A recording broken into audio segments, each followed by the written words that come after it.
शमी का पौधा ऐसा होता है जो योनियों में, वृक्ष की योनि में अंतिम योनि पर लाकर रुक जाता है। कौन सा?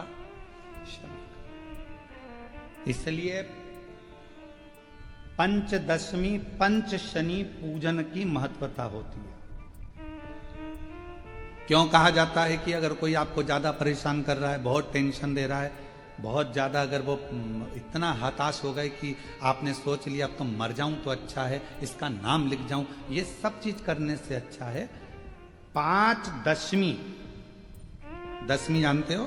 पांच दशमी, कोई सी भी पांच दशमी आप चुन लीजिए, परंतु वो दशमी अमावस्या के पहले वाली नहीं होना चाहिए, वो पूर्णिमा के पहले वाली दशमी। पांच कोई सी भी दशमी पर शमी के वृक्ष के नीचे जाइए, घी का दीपक लगाइए, शुद्ध जल तांबे के पात्र में लेकर जाकर अर्पित करिए।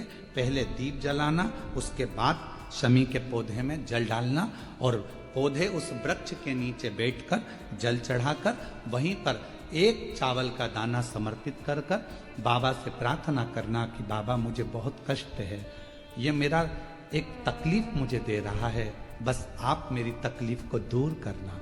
शिव की ऐसी कृपा होगी।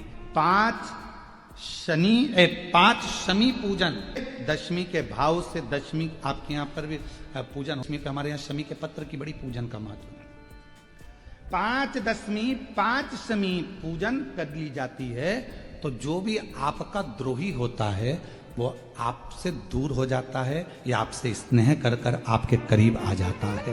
ये शमी पूजन वृक्ष योनि के अंतिम योनि का पूजन। सारे वृक्षों पर पत्थर पड़ जाते हैं पर शमी के पौधे पर पत्थर किस लिए हम मारेंगे? कौन मारेगा? उसमें तो कांटे लगे रहते हैं, कौन मारेगा उसको? क्या कांटा झड़ाएगा पत्थर मार कर? नहीं।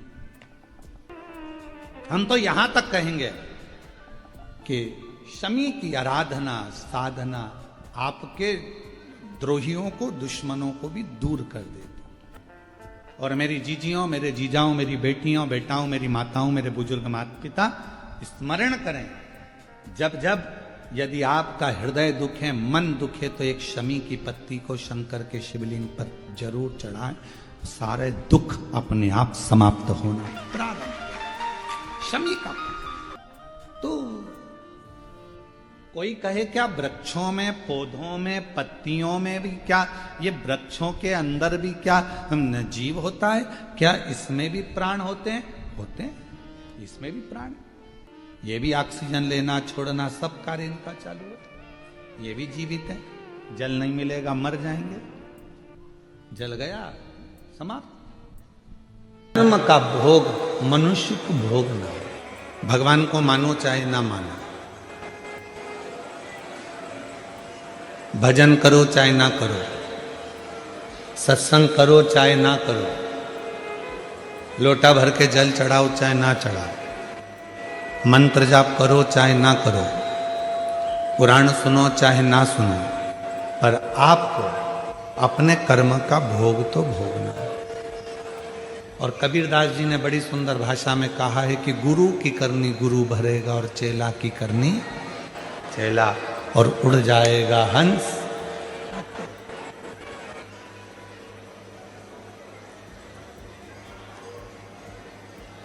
अपने कर्म को भोगना जरूर है। कर्म का भोग तो मनुष्य को स्वयं महापुराण की कथा कहती है कि कर्म का भोग तो भगवान राम जी भी, जब बाली को छुपकर मारे थे तो कृष्ण अवतार में उनके भी पांव में जो बाण लगा था वो छुपकर लगा था।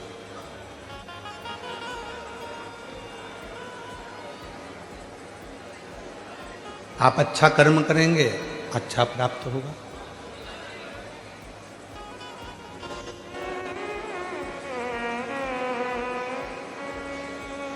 कितना विशेला है वासुकी नाग,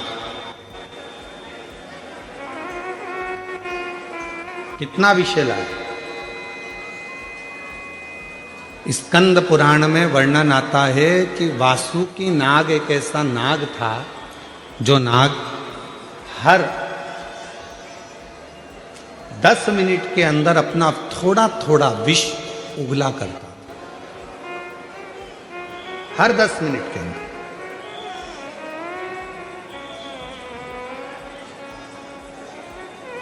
छोटू भाई, शंकर भगवान ने, शिवजी ने अपने गले में वासुकी नाग को रखा, पर वासुकी नाग का एक क्रम था कि सारे नागों में वासुकी नाग ऐसा था कि हर 10 मिनट में वो विष को त्यागता था, विष छोड़ता रहता।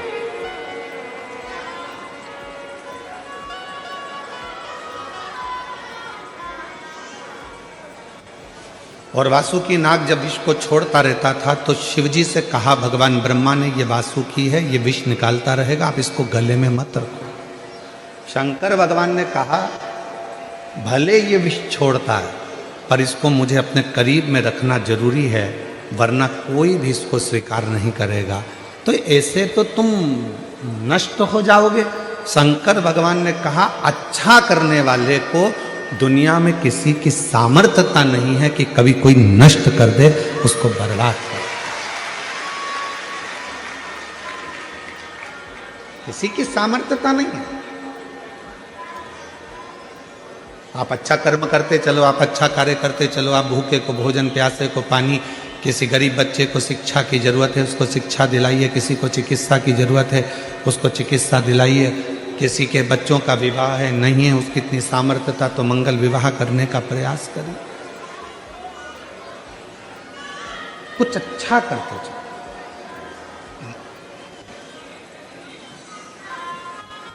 अच्छा ही देखेंगे तो सुख मिलेगा। एक शिव महापुराण का एक बड़ा सुंदर चरित्र आता है।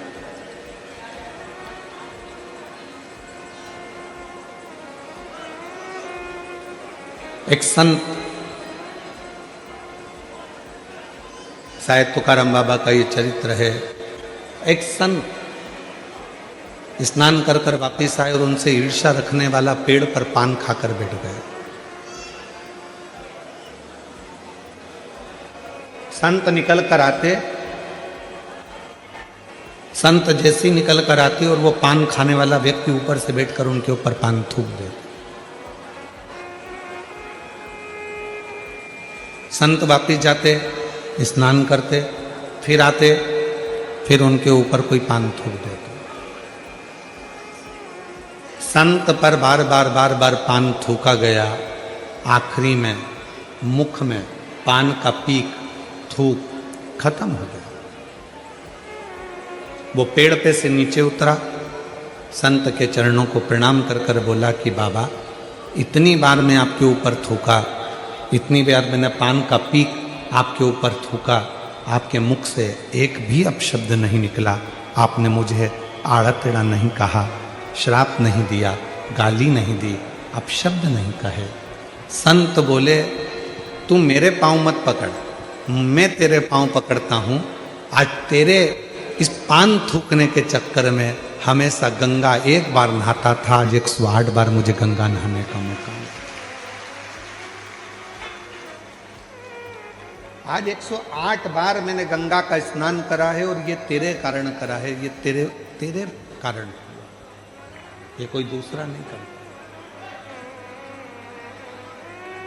शिव कथा कह रही है, भगवान शंकर का चरित्र कह रहा है, शिव महापुराण की कथा कह रही है। अगर कोई तुम्हारा बुरा भी कर रहा है तो उसमें ये मत सोचना कि तुम्हारा बुरा होगा, आप अच्छा करते चलो।